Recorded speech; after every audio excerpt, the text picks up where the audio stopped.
All right, guys, time for chapter 5 of Dr. Snow Has Got to Go.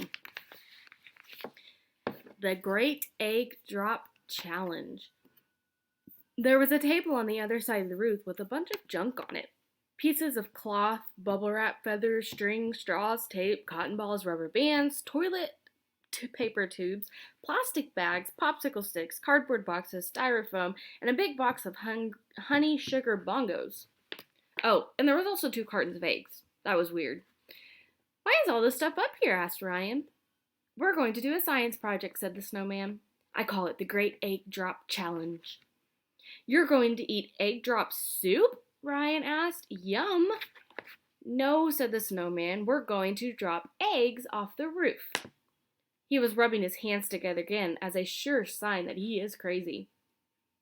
Why is dropping eggs off the roof a science project? Asked Andrea. Well, said the snowman, if you drop an egg off the roof onto the sidewalk below, what do you think will happen? The egg will break, we all replied. Duh.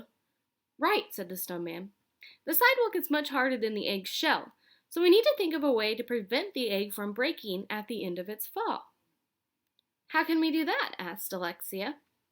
Oh, there are lots of ways, said the snowman. Each of you is going to design a package using the things on this table to protect your egg from a fall. We'll record the results. Then we'll discuss which packages worked, which ones didn't, and why. That way you'll learn about gravity, velocity, inertia, and acceleration. I didn't know what any of that stuff meant, but it didn't matter because throwing anything off a roof is just cool. We all got to work figuring out ways to protect our eggs. Here's a picture of them trying to figure that out.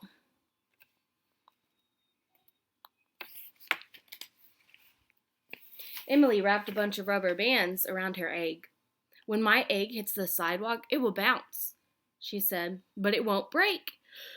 Ryan put his egg in a little cardboard box and filled the box with feathers. The feathers will cushion my egg, he said, so it won't break when it hits the sidewalk. Michael put his egg inside a plastic bag and surrounded the egg with foam peanuts.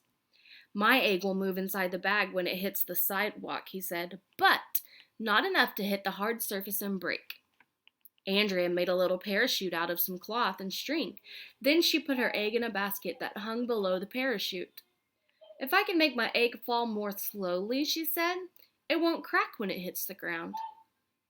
Neil wrapped his egg in bubble wrap and cotton balls. Alexia put her egg inside a piece of styrofoam and taped it shut. I put my egg inside the box of honey sugar bongos. That's my favorite cereal. The cereal has so much sugar on it, you might as well pour sugar right in from a sugar bowl into your mouth. You all have such good ideas, said the snowman. I can see how some of you could become great scientists someday. Is there a prize for the student whose egg doesn't break? Asked Little Miss I Always Want to Win Something. Yes, said the snowman. You get to bring your egg home with you.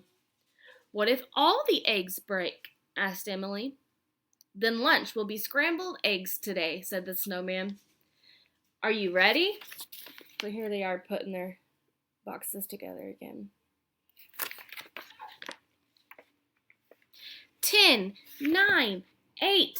The snowman started counting down. You're going to learn about Newton's first and second laws. Huh? We all said, which is also, huh, backwards.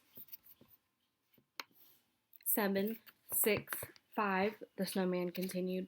An object at rest will remain at rest until acted on by an unbalanced force. What? 4, 3, 2, said the snowman. An object in motion continues in motion with the same speed and in the same direction unless acted upon by an unbalanced force. I had no idea what he was talking about. 1, 0. All right, let 'em fly. Bombs away, I shouted as I threw the box of honey sugar bongos off the roof.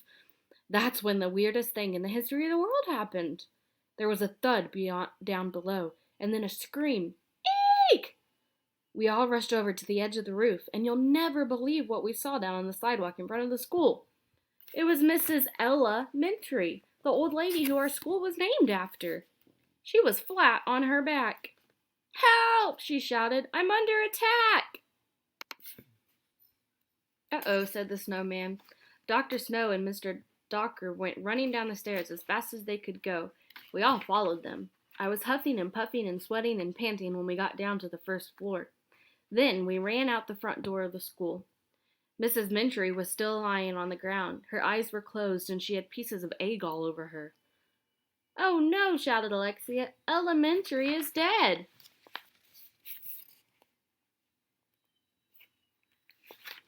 "We killed her," shouted Neil.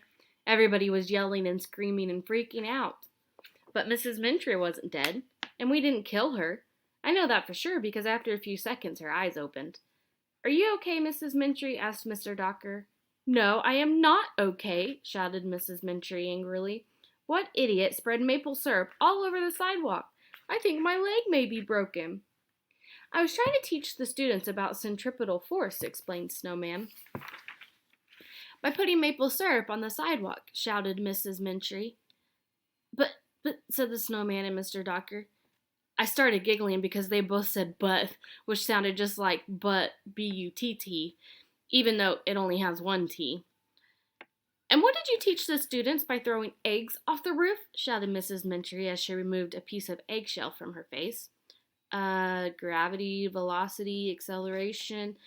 "Isn't there some other way to teach those things?" shouted Mrs. Mintry. "I got hit on the head with a box of honey sugar bongos." Everybody looked at me because they knew I threw the box of honey sugar bongos off the roof. I was wondering what happened to my egg.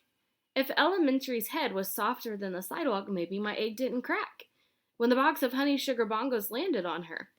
But this didn't seem like the right time to open the box and find out. "Why is it that every time I come to this school I get attacked by flying food?" shouted Elementary. But, but, said the snowman and Mr. Docker. "That's it," said Mrs. Mintry. "Get me out of here. I need to call my lawyer. This is the last straw." Huh? I didn't know we ran out of straws. What do straws have to do with anything anyway? But, but, I didn't donate $1 million to this school so the students could throw food at me every time I visit. Mrs. Mintry shouted. "I want my money back." But, they sure say but a lot. That's the end of chapter 5.